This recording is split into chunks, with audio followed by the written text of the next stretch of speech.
Gravidez na adolescência. Ser mãe é uma das melhores coisas que existe na vida de uma mulher. Uma sementinha tão pequena que cresce e chega ao mundo só para trazer felicidades para todos. Porém, muitas vezes elas vêm sem ser planejadas e isso se torna tanto a vida da mãe quanto a da criança um pouco diferente do que poderia ser. Por isso, iremos ver agora alguns casos com mães adolescentes. Estamos aqui na casa de uma mãe adolescente, a Ilma, e nós iremos entrevistar ela. Ilma, quantos anos você tem? 16. O que mudou em sua vida depois da gravidez? Fiquei assim mais andando, fiquei mais dentro de casa olhando ela. Mudou muitas coisas.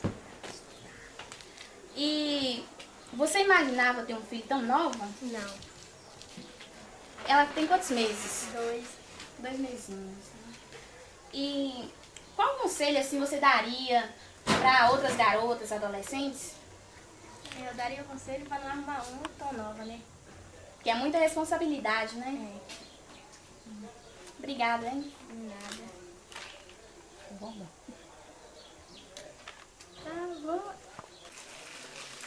Estamos aqui com outra mãe adolescente e iremos fazer algumas perguntas para ela. Quantos anos você tem? 18. O que mudou na sua vida depois da gravidez? É porque as coisas que eu fazia antes, hoje, não lembro. Tem aquela vontade assim, de fazer em casa. Você parou, né? De ir em festa, Parei de sair. adolescente gosta de festa, de zoada. Preso também. Você era para a menina, menina? Você parou de estudar. Parei. Você não chegou a formar, não, né? Me arrependi muito de parar de estudar também. Pretendo, né? Continuar. Deixar, Andréia. estudar. Bom dia, gente. Você imaginava ter um filho assim tão nova? Eu queria, né? Sempre uma mulher nova, assim, tem vontade de ter um filho a primeira vez. Eu tô vendo. A gente arrepende um pouco no começo, eu me arrependi. A gente vê essa coisa então, né? É.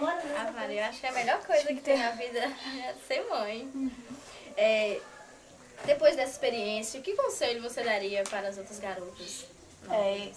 O conselho que eu daria é não ter filho novo, né? Porque Uma responsabilidade tão grande, né? Tem muita responsabilidade também. Eu não aconselharia ter Você é filho boa novo. menina, eu tatu. Então é isso, muito obrigada. Agora estamos aqui na casa de Edicleia e iremos fazer algumas perguntas para ela.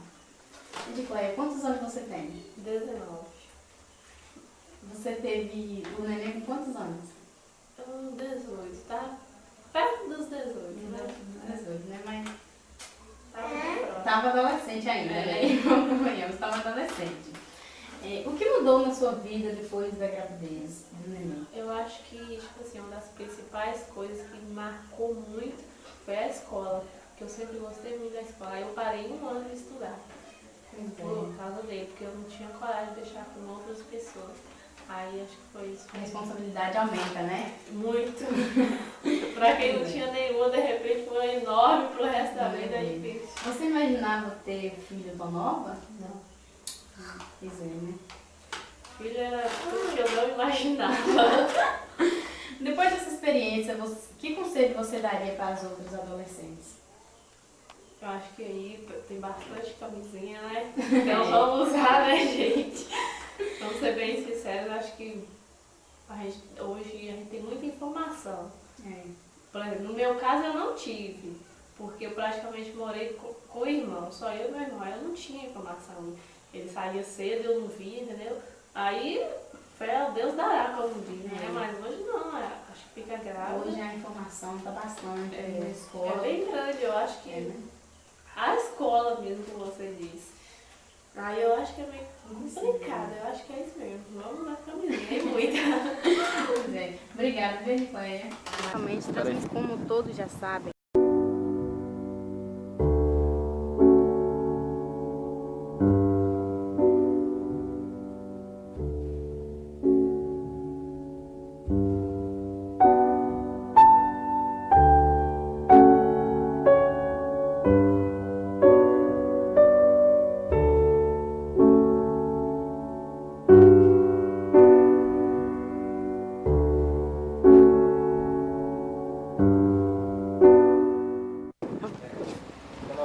doenças sexualmente transmissíveis. Como todos já sabem, as doenças sexualmente transmissíveis já são um dos casos mais comentados no nosso dia a dia. E esse problema acontece mais na vida dos jovens. Iremos saber agora um pouco mais sobre essas doenças e como evitá-las. Estamos aqui no Hospital Municipal Paulo Souto. Iremos entrevistar a doutora Silene. Quais são os tipos de DST? Existem várias doenças, né, DST. Em primeiro lugar, eu já vou fazer uma resposta, dando uma resposta e uma pergunta. Você sabe o que é DST? Doença sexualmente transmissível. Pronto, né? É uma doença sexualmente transmissível e existe vários tipos de DSTs, né? No caso, eu vou citar algumas, no caso as mais, né, comumente que ocorrem com o ser humano. Tem a sífilis, né? Tem a gonorreia, tem o HIV, tem o HPV, que no caso é um vírus também, que é um dos maiores causadores do câncer de colo de útero, né? Esses são assim, as mais comumente ocorrem, né? E no caso, o que são DST? São doenças sexualmente transmissíveis. Como saber se a pessoa está com essa doença, com esse vírus? Na verdade, não só são transmitidas por vírus, porque a DST é uma doença, não é um vírus. Existem doenças sexualmente transmissíveis, no caso da DST é uma doença sexualmente transmissível, só que existem vários tipos de doença dentro da DST. E muitas delas também não são transmitidas só por vírus, também por bactérias, né? Como, por exemplo, a gonorreia, né? Que é por uma bactéria, que é o treponema pálido, a sífilis, né? No caso também, entendeu? Então, são várias como saber que você está com a doença, não tem como você, às vezes, como eu te expliquei, às vezes eu tenho uma doença, tenho vírus do HIV e não manifesto a doença. Então, não tem como eu saber ou você, assim, a princípio, porque tem algumas doenças que não se manifestam logo, entendeu? Então, por isso, aí é onde mora o perigo, entendeu? Então, não tem como, às vezes, saber, porque, em primeiro lugar, DST é uma doença sexualmente transmissível. E qual é o órgão que primeiro vai se acometer?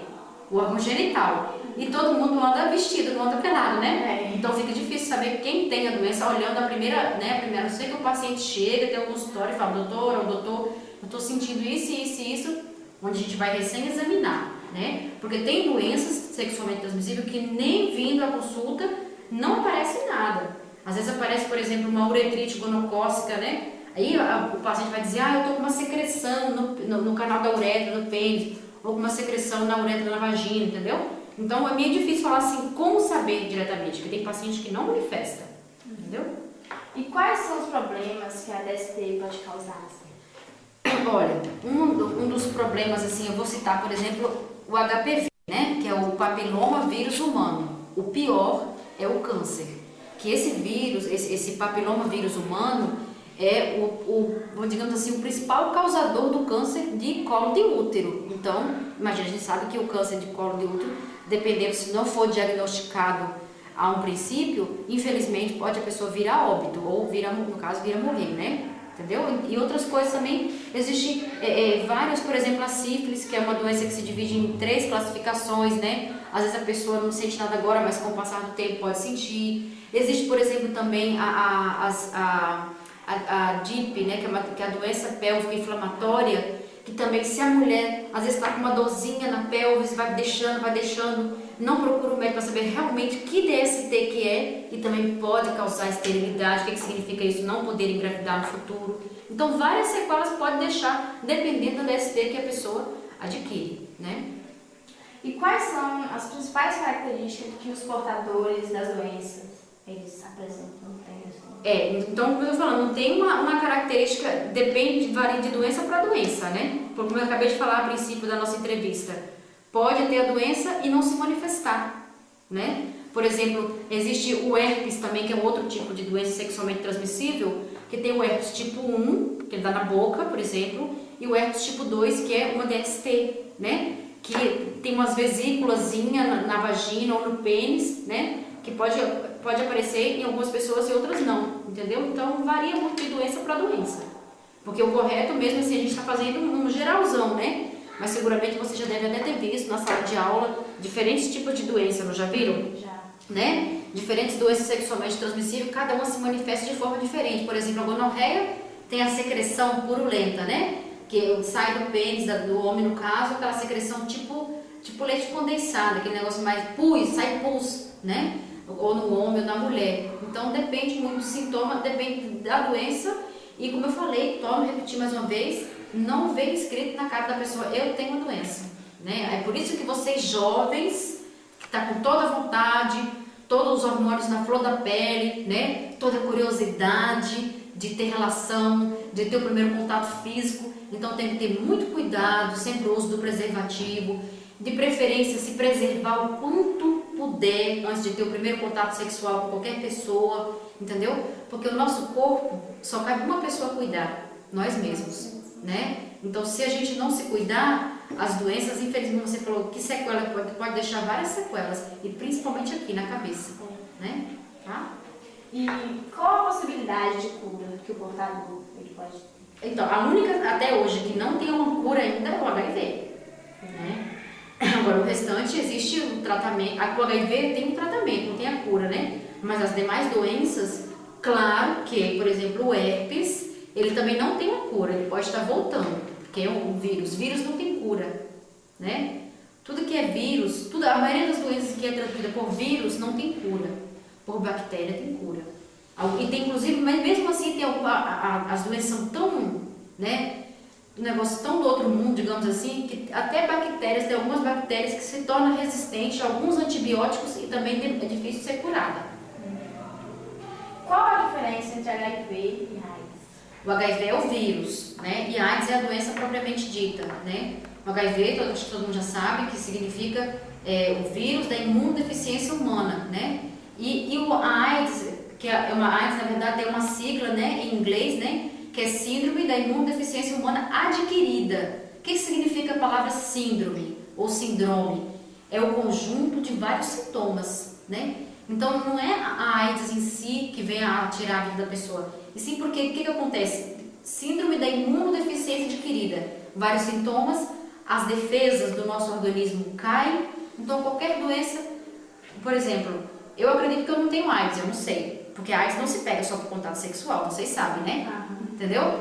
Mas eu já tive, por exemplo, já fui no dentista, já tive, né, vários outros, sangue, né? Então, a pessoa às vezes tem a doença e não sabe, né? Então, é o conjunto de vários sintomas e principalmente, como para chegar à conclusão do meu raciocínio, abaixa a defesa do organismo. Aí você fica suscetível a qualquer outra enfermidade, principalmente as doenças respiratórias do trato respiratório, né? Como a pneumonia, entendeu? Tuberculose, né? Que é uma doença que hoje tem cura, mas não é igual tratar um tuberculoso que não é aidético e tratar um tuberculoso que é aidético, é bem diferente, tá? Dessas duas, da HIV e a AIDS, qual delas apresenta mais perigo? É como eu estou te dizendo, praticamente uma coisa só que um é o vírus e o outro já é a doença. Mas cada doença... Né? Às vezes a pessoa tem o vírus por muitos anos, mas não manifesta a doença, entendeu? Então, na verdade, as duas têm perigo, né? Porque uma é o vírus, eu posso ter e não sei, e posso estar passando para várias pessoas. Quando a doença, por exemplo, eu posso ter e não sei, vou ter relação sexual com uma outra pessoa, qualquer contato, seja se você é usuário de droga, por exemplo, né, que vai compartilhar a mesma seringa, vou passar